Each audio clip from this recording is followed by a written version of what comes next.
Hey everyone, this is Bill Kenney, CEO of Focus Lab, a global B2B brand agency.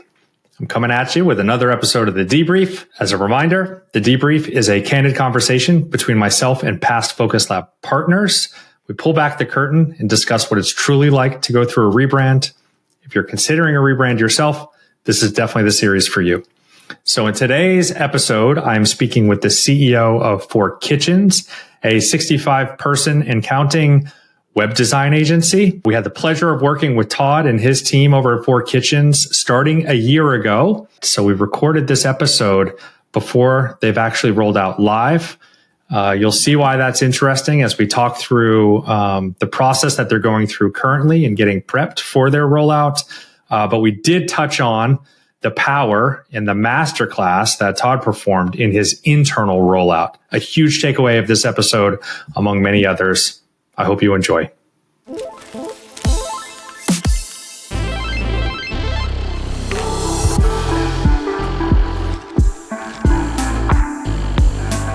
All right, Todd, we're here.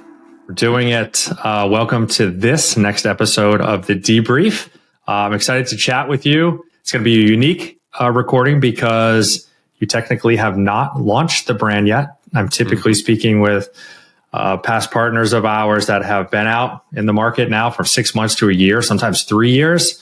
And you haven't even rolled out yet. So nope. I think that's cool, though. That will drive an interesting conversation here.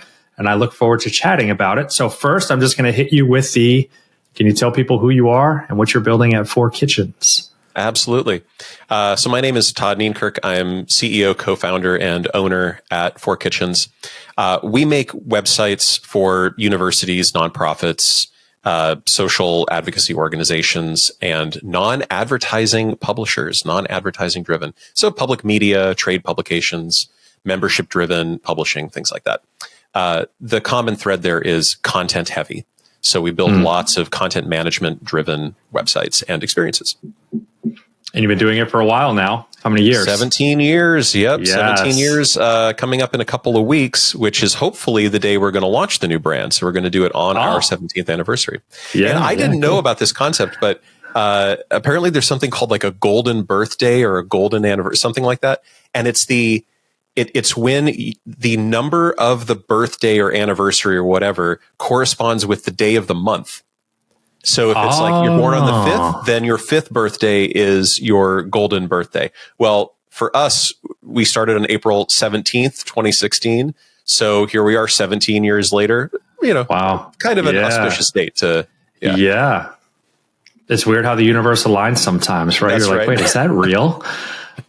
So in doing these conversations, I generally look back to see like, when did this person first reach out to us and how was the conversation started?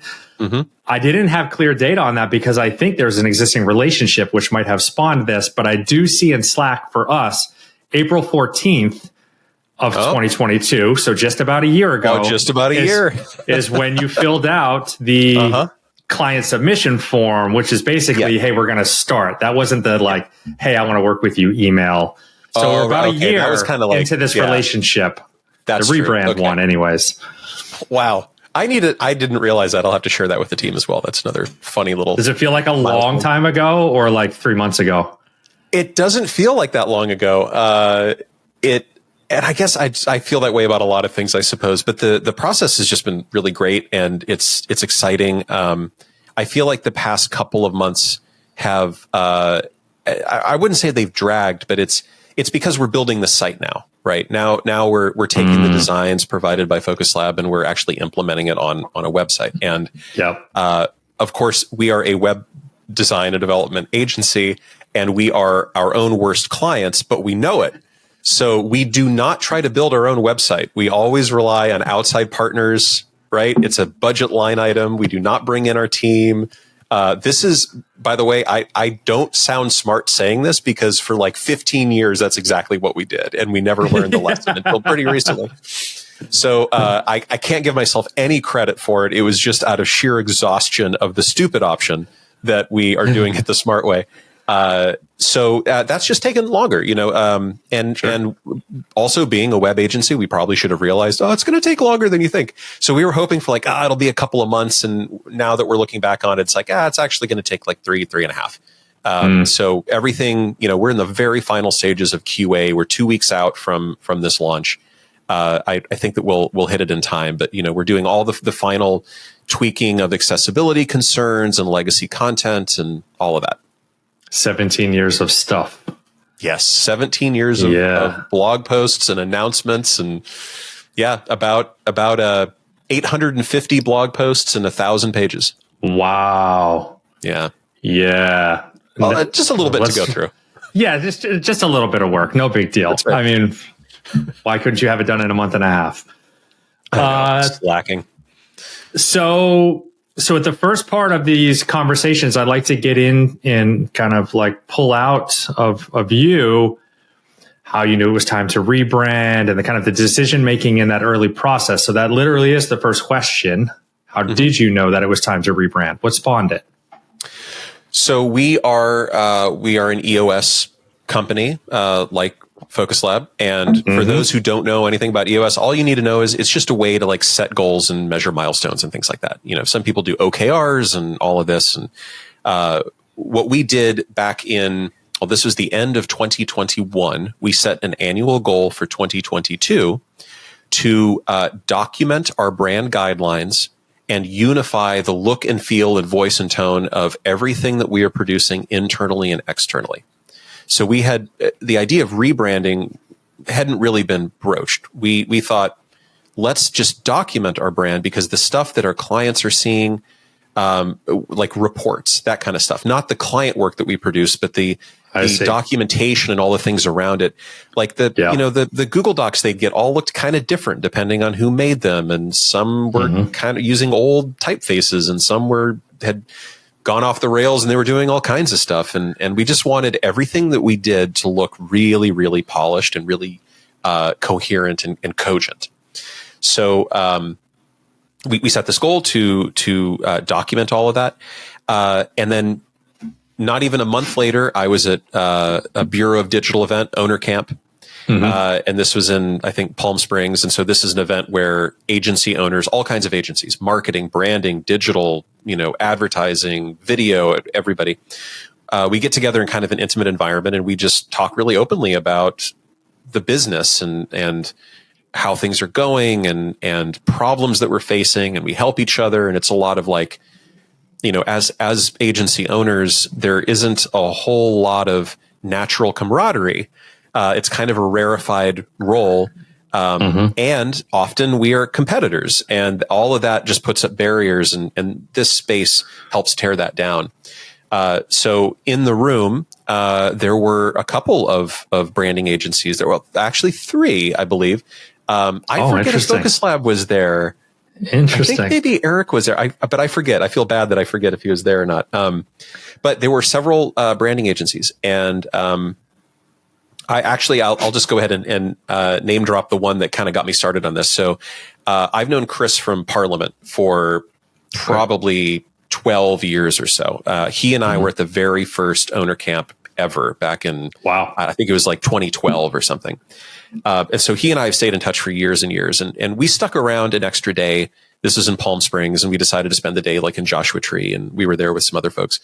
And at the end of the day, we're driving all over the place. And it's hours on the road in the desert, and we're just kind of chatting. And I was like, hey, you do branding. Like, what are some tips on like documenting brand guidelines? I've never really done that. What should I? He's like, well, let me show you. And we went and got lunch, and he opened up his laptop and he showed me the stuff that Parliament had made. And I was like, whoa, this is like really well put together. This is like everything I've always wanted from our brand.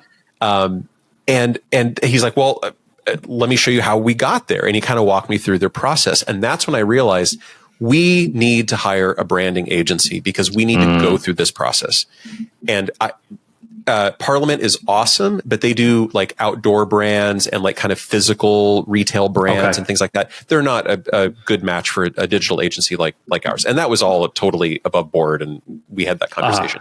But it inspired me to look for an agency that does specialize in a branding agency that does specialize in working with agencies and tech companies and people like us. And so we very quickly found Focus Lab. Partly, I think, because of our connections through the bureau, our connections having conversations about EOS in the past, and just friendships that we had developed over the years. And it just felt like such a natural fit because you specialize in our kind of business. And we just really liked the work. And the process, the thing that, if I could just sort of, mutual admiration society here for a moment, if I could highlight something that really stood out, working with you in particular, and I think this is a good note for anybody who runs an agency. The thing that really struck me and that made us think like, okay, this is definitely the right partner for us, is that you had such a well-defined process that wasn't like, it wasn't 1,000 little steps, but it was like a handful of high-level steps that were really clear. And we could tell just by going to your website, this is what to expect. This is what's going to happen. We're going to begin with this kind of thing, and the cadence at which with which your team works, where work is delivered midweek, and there's a Loom video that accompanies it, so it's all done asynchronously, which is just kind of like hadn't really occurred to me as an agency owner to do. And then we review it, Thursday, Friday, Monday. We meet on Tuesday. We only meet once a week for an hour. That sounds crazy, to work with a brand. You only meet once a week for an hour. But how do you get creative? Where does the magic come from? Where does the magic happen? Yeah. So we meet for 1 hour on Tuesday, and it was like a tight hour, like just an hour. And then it's handed off back to you, and there's more iteration, and then stuff gets delivered on, Wednesday, Thursday, and the cycle begins again every week. And like, that was so predictable. And I loved the idea of having this asynchronous method. And I immediately put myself in the agency's shoes, right? Because I thought like, oh, this is amazing because this because you do this, but it completely cuts the legs out of the live demo, awkward silence. Yes. Everybody feels compelled to say something. And then you wind up saying things that are probably wrong just because you want to fill that awkward space. Sure. And you're reacting instinctually and emotionally in the moment. But if you watch a Loom video, you watch the whole thing, you watch it again, you look at it, you pull in a couple of people, you talk about it together, you submit your feedback in a single unified voice, then you've actually digested it, right? Yes. And you are not reacting instinctually and emotionally, but you're reacting logically to, okay, at first I didn't really like this, but I found myself coming back to it again and again and again, and I actually think this is the right way to go. And I don't think we would have gotten there if we were doing these live demo kinds of things. So I have to give you credit because we are switching to similar tactics with our clients as well. Love it. Great. Yeah. Wow. You gave us a lot to chew on in the what was broken. You went all the way and you answered a couple other questions. I'll still ask them though. Oh, great. But yeah, you hit on something really important there at the end, which is the ability to sit down with a deliverable, regardless of what it is, strategy documents, comms, verbal identity documents, visual identity documents, to sit with that deliverable and actually digest it is very powerful. It can feel counterintuitive, right? You'll hear a lot of people say, well, I know, I just need to see it. No, I don't like that. I'm not going to change my mind on that. I don't like it. I don't have to sit with it. We see it all the time. That change over time comes. There are people that are vehemently, I won't use that word. There are people that are really opposed to a certain direction. And 2 or 3 weeks later, as we continue to kind of reposition it, talk about it again, show what works about it, they're like, that's it. That's it. Yep. Holy shit. I never thought I would go with that. And I'm going with that. Yes. That's an important part of the process, really.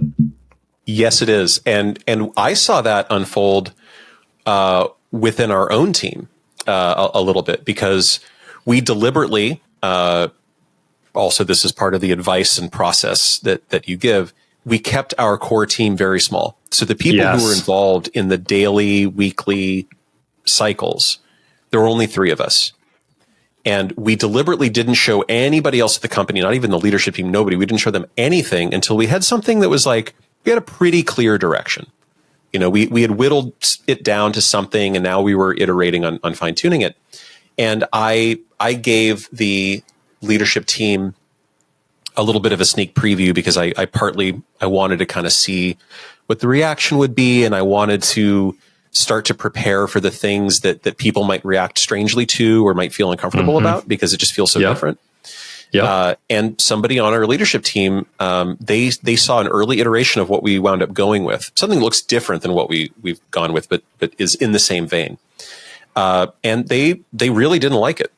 It was a pretty negative reaction, and it took a lot of time and kind of talking through and like, what is it that you don't like about this direction?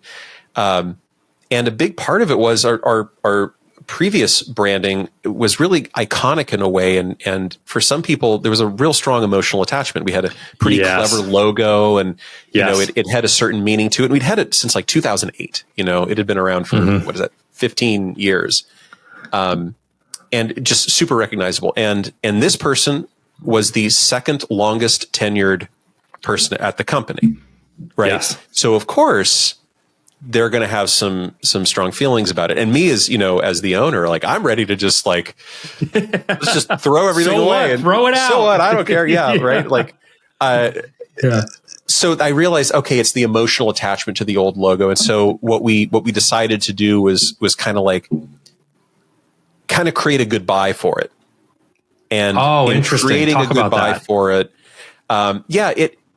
So the story that I told, and I'm glad that I had a moment of discomfort with the leadership team and getting pushback on the direction, not because we wound up changing the direction. We didn't.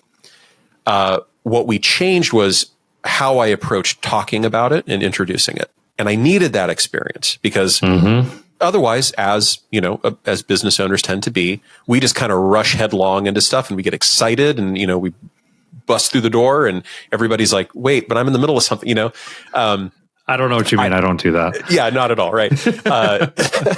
So I realized I need to take a big step back and I needed to start at zero. And this is where your library of content on your website came in really handy. This is where I borrowed a lot from the blog posts and podcasts that you had recorded about what is a brand, what is not a brand, what is a logo, what is specifically, what is the meaning of a logo within a larger brand. And so I borrowed some of the examples that you were using, and at our team retreat in October of last year. So this was 6 months after we had started working with Focus Lab, 10 months after we decided we don't need to document our brand guidelines, we need to rebrand.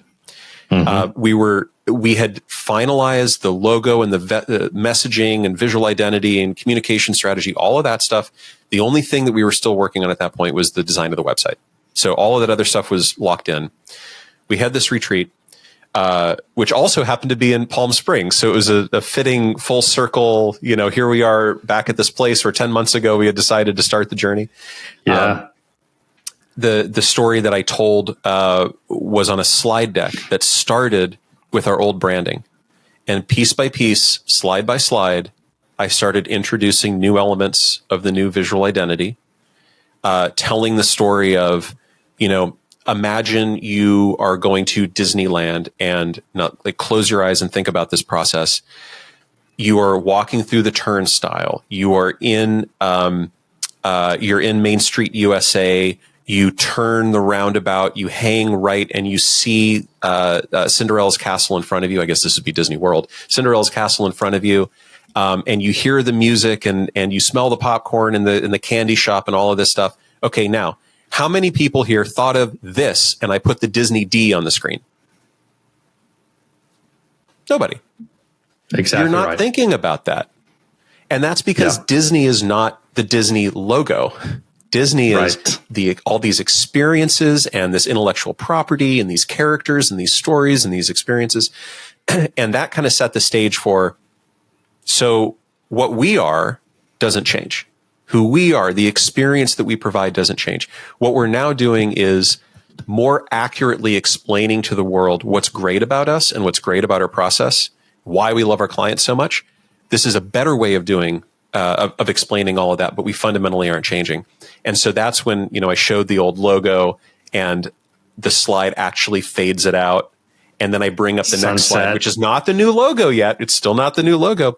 It starts to introduce the imagery. So there's the style of photography. There's the typeface. There's, all of these things that we had started to build.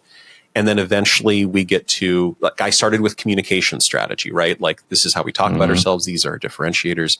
And then I eventually show the logo, and people loved it. And I think it really helped to explain our logo, how we landed there, and how it's not a totally brand new thing. It's a modernization of the same concepts of the old logo. So our old logo was a chef's knife and a coating bracket that was arranged in such a way to create a letter K, and it also sort of looked like the number 4. So if you wanted to look it up, you can look up the old logo. So the new logo is a 4 and a K next to each other, but it's sort of abstracted. You can see it here if you're watching in a video. It's made of 4 4-sided shapes, like tangrams, right? One of those is a square, which evokes the pixel, but in using negative and positive space, it is a 4 and a K. And so people saw the instant connection that, like, we're still using this visual cleverness to evoke the 4 and the K that makes 4 kitchens. So they saw it as a step and not as a, like, abandonment of our previous iteration. That's going to be really valuable for people to hear. Really, like, I'm going to cut that piece out. This can stay in the recording. This doesn't need to be cut. I'm literally going to cut that and make it its own little short. Oh, cool. That was masterclass in how you just walked through, and how people should also walk through that experience of how you deliver a presentation that is successful. That was exactly it. Home run. Props to you. What I would want people to take away from that is that sets up your chance for success, for internal buy-in, not success of the outcome of the brand and will it work with the clients, but internal buy-in. That raises your chance of success and alignment internally to like a 98%, right? There's still going to be a couple people that are like, I don't really like it. I think we should have been a different color, or whatever that is.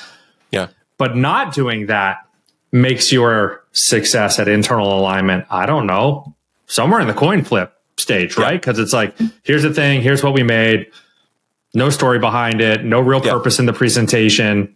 Hope you like it. Because you have no context no context of what to feel about it or understand, or if it just purely becomes aesthetics. That's right. If all you give them is aesthetics, that's the only thing that they're going to judge it on. If there's no story or explanation, or if you don't point out the things that are clever about it and the things that it's supposed to say, and yeah, absolutely, it just sort of all the decision making along the way. Yeah. Yeah. If you go through a rebrand exercise and that's what you're doing at the end, you've basically missed all of the fruit on the tree. Yeah.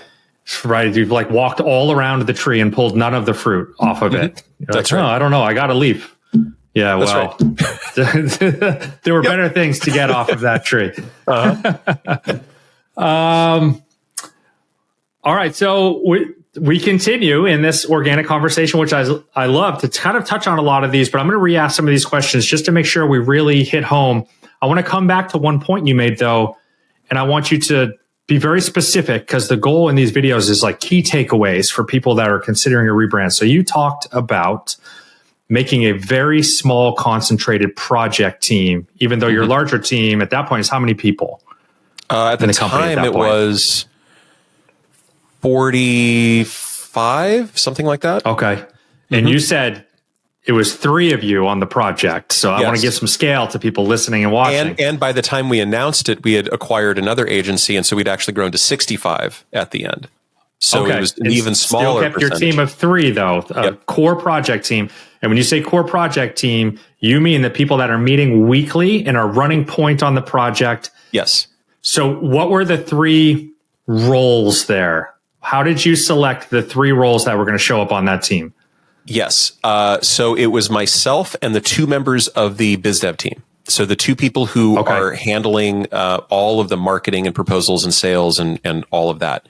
And we met together and decided who would be kind of responsible for various aspects. Most important, all three of us would have a very strong voice at the table, and all three of us would be part of the conversation, reviewing the work, discussing it. What do you like? What do you not like? Which of the options do you like best, and why?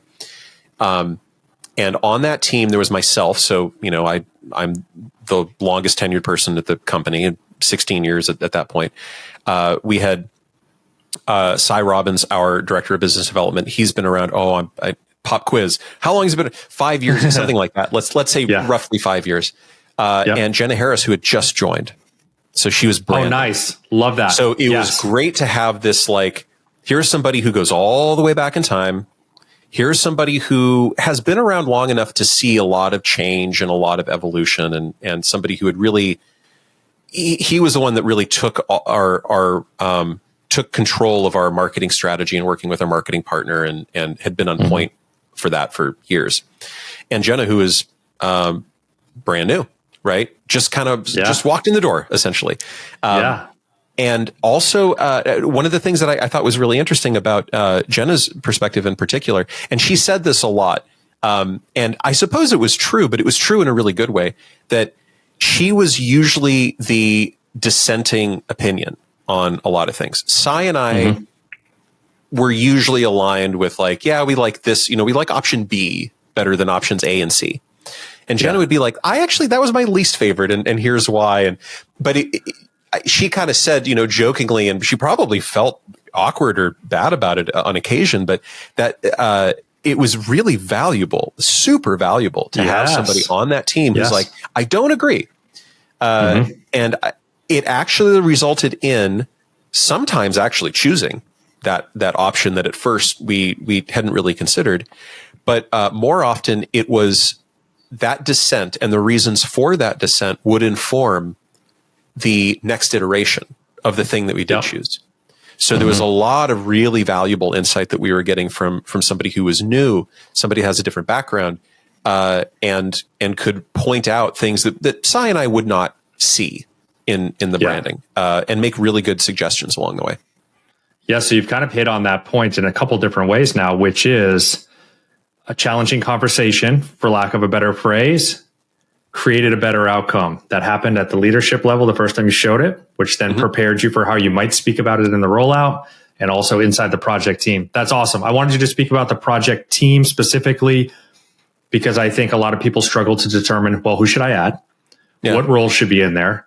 How big is too big? How small is too small? And then how does that then bridge to the larger team? So I just wanted to kind of sit on that for a minute.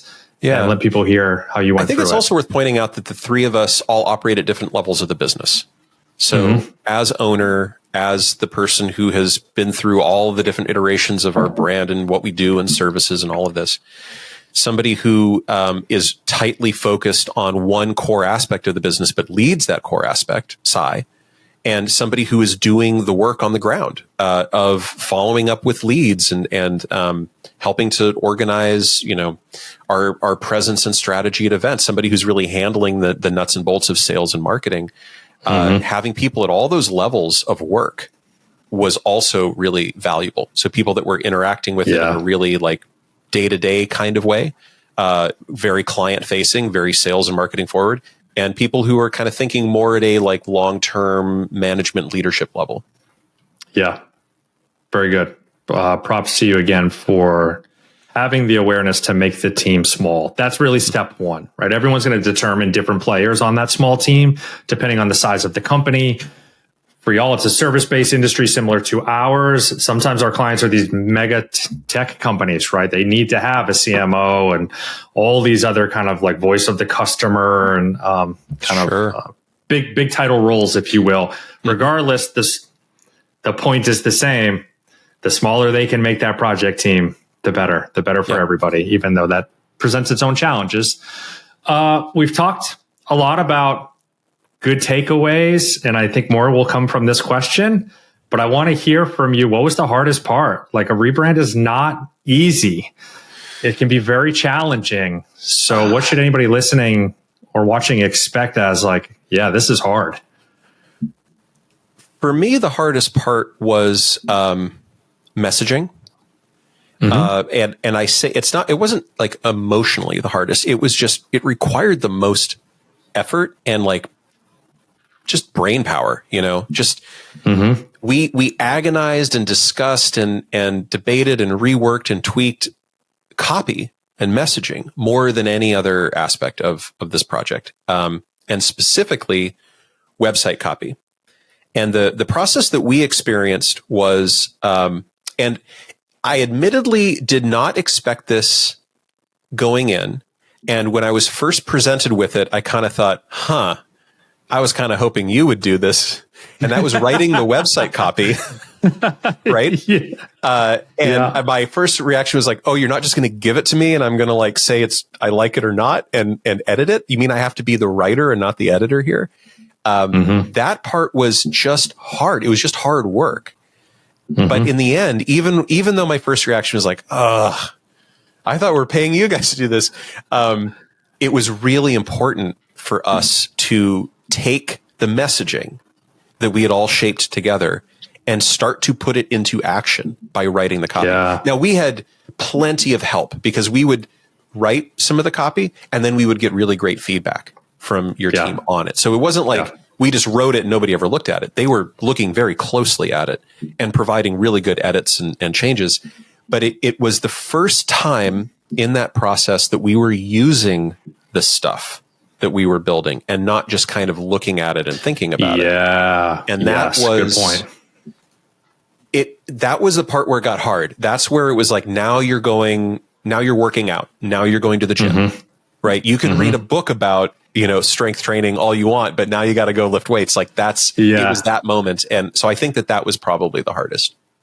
Okay. Yeah. Do you think there is also kind of an inherently baked in difference to looking at words and considering words versus looking at colors and kind of the visual sides? For me, there is, but my background is in writing and editing. That's Four Kitchens actually started as a publishing company before we started designing websites. Interesting. Yeah. So I pay a lot of attention to that kind of thing. So I tend to agonize over that more anyway. And design is something that's a little outside of, I'm not going to be able to come up with very good design ideas, but I do have the training and experience to come up with some decent copy. That was the part that I feel like I agonized over more, probably just because like I knew more about it.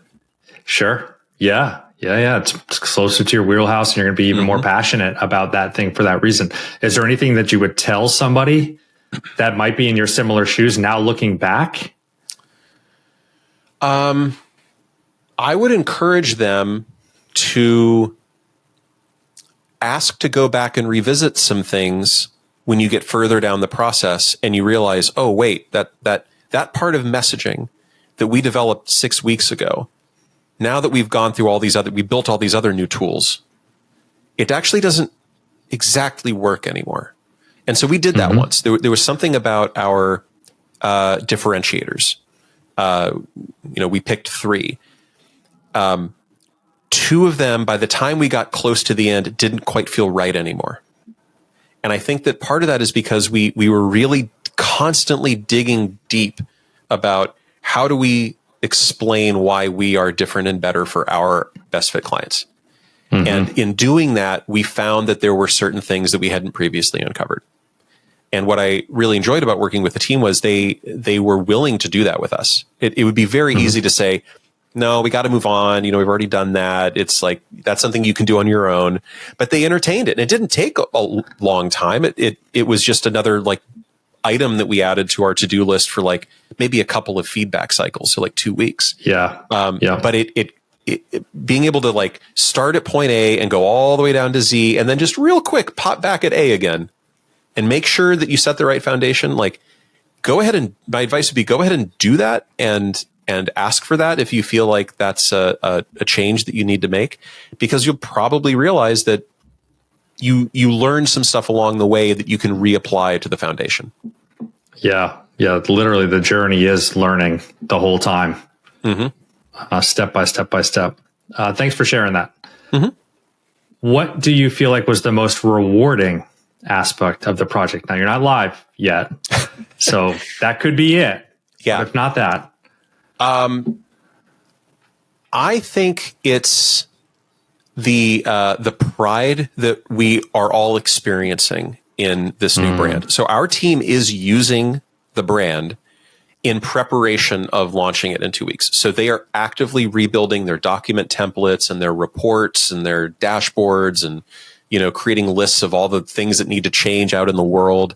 And in doing that, you can tell that people are like really excited. They feel like the brand is better at explaining our personality. It's more colorful than previous iterations of our brand, which just sort of relied on black, white, green. But there's so much more depth and warmth to the brand now. And that people have a lot of say in it too. So as people are creating these templates, they point out things that like, hey, by the way, like these two color combinations, aren't accessible. Yep, you're right. So we need to create some new shades of that color that are accessible in certain circumstances. And it is forcing us to really like harden and stress test the brand in a really great way. But everybody's just excited about it. I don't feel like we've necessarily lost, having shown it to the team in October and said, okay, here we are at the end of March, early April. You're going to have to sit on it for a while. It might take, at the time we thought 4 months, and now it's more like 5.5. But we haven't lost any enthusiasm for it. They're still very excited to see it out in the world. And especially now that the website is starting to come together and we're starting to show that to team members. The pride, and also, the pride comes from a few different sources. The first is it just looks good, and it's something that you want to be a part of and excites you, right? And feels like is mature and reflects you as a professional and the kind of team you want to be part of. There's that level of pride.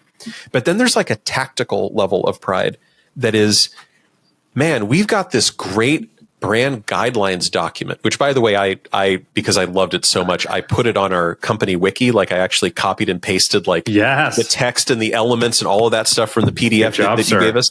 Yep. Yes. So I outlined it in our own internal documentation. And now anybody who needs to know anything, it's there. Like, what are the color codes? What are the hex values for these colors? Like, it's right there on that table. Hey, we're going to use this photography on the site. Like, what filters should we? Oh, here are the filters, right? Here's where you drag the highlights and the shadows and the contrasts and it's all outlined right there. And that the team can feel like, whoa, this is really professional, right?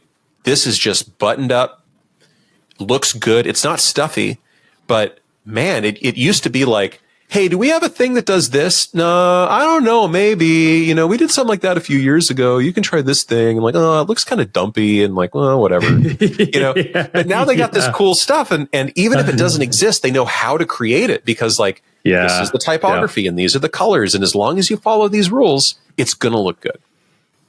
So what do you think the return on that is, right? You're not out there in the market for 2 years now, so you can't speak to the return of the rebrand from a customer or revenue perspective yet. Yeah. But what do you think the return on that internal pride and everybody coalescing around this is? So in just for that reason, it's hard to quantify that, right? It's really, really big. But what's especially interesting about the timing of this is I mentioned an acquisition that happened in the middle of this rebranding. We had merged with yet another agency about a year before that. So in the last couple of years, Four Kitchens is actually what was one agency became like three. It's all under one. We aren't separate entities within one company, but we've come together with two other agencies to build a more fully featured, larger organization. And by doing a rebrand, we're giving something that's new for everybody. This isn't, Love it. This team joined a year ago and they walked into this organization that has had this brand for 15 years. And, well, I guess I don't really feel like I'm part of this. I didn't really join this company necessarily. I sort of was like volunteered, joined into it. Yes. But this was a moment, and this is a big part of the rollout that a big point that I emphasize in the rollout internally, that this brand is now something that is new to everybody, and it's fresh, and it's like a clean slate, and we all get to build it together. So there is no like, well, where did you come from? You know, what team were you a part of before you joined this one? Like, nope, we're all now on this team. It's a totally new thing. It's the reset button. That multiplies the value of the rebrand and the ROI internally. Yeah, you've got everybody carrying the same flag now. How valuable is it? And what's the return when everyone's rowing in the same direction? You're right. It's multiplied. It starts to get exponential at some point. Awesome. Happy to hear that. I knew that about the recent acquisition. I had forgotten that there was another in the mix as well. It starts to become really important to have everybody going in the same direction when you have that kind of what could be division, right? Well, I come from this squad and this is how we used to do things. And I come from this squad. Absolutely. Great. Yeah. I mean, that I guess would be a bit of advice. I never thought that we would do things like mergers and that was never really on my radar.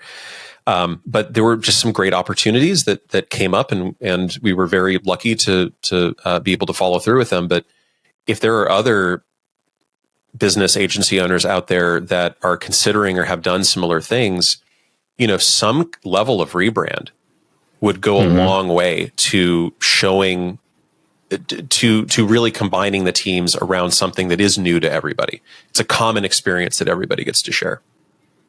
Yeah. And we see that we don't see it in 50% of the rebrands we do, but it is a portion. It is a part of the pie chart, maybe 25% in there somewhere, and at all different scales.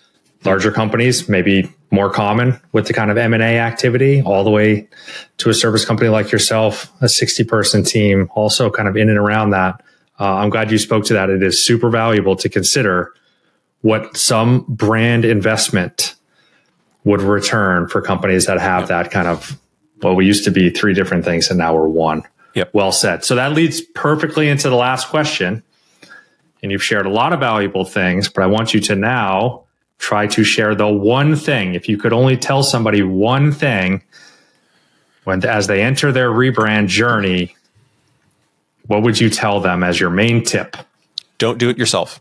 It probably sounds obvious to some people, but I think even if it's obvious to people, they don't actually do that. And for the same, there's so many reasons why you shouldn't just do it yourself. There is a very practical one, and that is, I mentioned earlier, we don't build our own website. We don't recruit our own team. We are a web design and development. We build websites. We do not build our own website because we would never get done. Cobbler's children have no shoes, right? So if you are doing your own brand, you will always back burner that because things happen. There are, client crises and issues and headaches and day-to-day things that will always distract you from doing this work. So having somebody else that's accountable to you and that you are accountable to in return to get things done at a certain time because it's your money really helps move things along and forces you to prioritize that work while also offloading it, a lot of it to somebody else. And the second big reason is you just have to have outside perspective. You can never I forget who said it, but it's some very famous philosopher or somebody, but you cannot understand the mechanics of a machine inside the machine. You have to be outside of it to understand how it's operating. Same thing goes for branding or whatever you do professionally. When you're inside the thing every day, you have a certain perspective on no, this is what makes us different and this is what we should say. And you just have to have somebody from the outside who doesn't know you necessarily and can look at you impartially. It's like why everybody should go to therapy.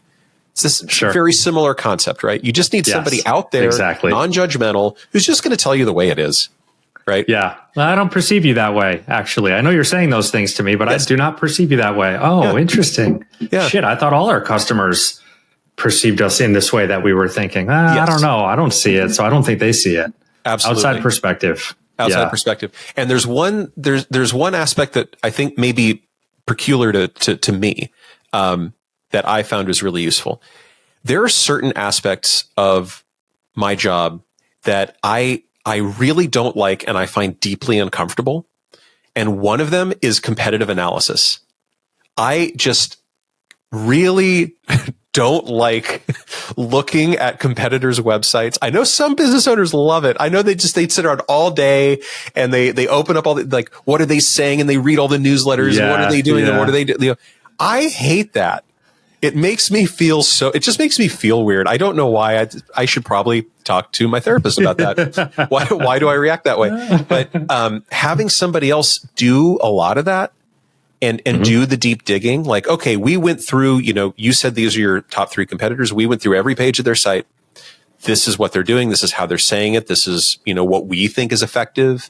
And how it kind of compares to some of the things that you're doing that are not effective. And just having that work, like breaking the ice on that thing that's uncomfortable for me, was very useful to me personally. I'm probably in the minority there, but that was something that I found individually, idiosyncratically, very, very useful. Yeah, you might be in the minority in the way that you've positioned it, but you would not be in the minority of do I have time or the desire and care to go do that? And I think there's also there's another effect on top of that, which is, and we've also been out here looking in the market for over a decade now. Focus Lab's 13 years old. So although we are only maybe looking at 5 direct competitors, we also have all this historical knowledge of other industries and frameworks and all these other things that people have tried successfully or unsuccessfully, where you just couldn't even have that. Yeah. Even if you enjoyed looking at the competitive set and doing that research, it's only going to get you to one step. Yeah. Your point is especially valid, which is don't do the work yourself. In a season like this, quite honestly, I think this is the type of economic season that we're in, where people are going to look internal first. Can we actually do this ourselves and not spend the money? Easy for me to say and sound salesy, but it would be more cost effective and more valuable to do what you're saying, which is look outside yourself, hire somebody to do it. It will get done better, more efficiently, better outcomes. You'll have accountability, which is important, right? It's easy when you're doing an internal project. You're like, we need to actually pause that. It's very easy to say that. Yes. When you know you need to do something and you've hired someone to do it and there are contracts and both parties are now accountable, you're going to get that shit done. Yes. And really you need to get it done. So let's keep on the track. Yep. It's expensive, but this sounds cliche. Sounds very cliche, but like it's more expensive not to do it. Yes. It's just one of those things, Cliche or not, it is the damn truth. It's just true. Yes. And you have to do it, like periodically. I think we were way overdue for something like this. And I think if we had done this maybe at least once in the past, or maybe more incrementally or something, we probably would have had, and maybe even today would have, more of an edge. Sure. But, lesson learned, to stay on top of this, as well as the many other things that we have to stay on top of. But, this would not have gotten done, if we had not gone outside. That's like an internal exercise, even if you had a design team and all these things that some of our tech company partners have, right? They have internal design teams and groups like that. But again, like, what's the best use of that team's time? Yeah. And is it their specialty? And do they have the background and the knowledge to go to a level that a company like ours is trying to take them? Yep. Todd, thanks a ton. Super valuable conversation. Extra special to me because I think we are so relatable to each other as founders of businesses that are service-based, even our offerings different. But basically the yin and the yang of our worlds, there's brand and then there's web, and they're tightly coupled. Yep. So when I hear you speaking about your thoughts, your perspectives, I can only put myself in your shoes, what that feels like. And I'm excited for other service-based owners, founders, et cetera, to listen to this and say, oh, interesting. I hadn't thought about that. Or like, oh, damn right. I struggle with that. You shared a lot of good stuff. So thank you. I appreciate that. And we'll come back around and we'll record a second episode. Yes. I mean it. We'll do episode 2. And then at that point, we can talk about the launch of the brand, That's right. how it was received from the customer side, which is a whole nother conversation. Oh, yes. And all those fun things. Oh, yeah. So, thanks, sir. Absolutely. Thank you.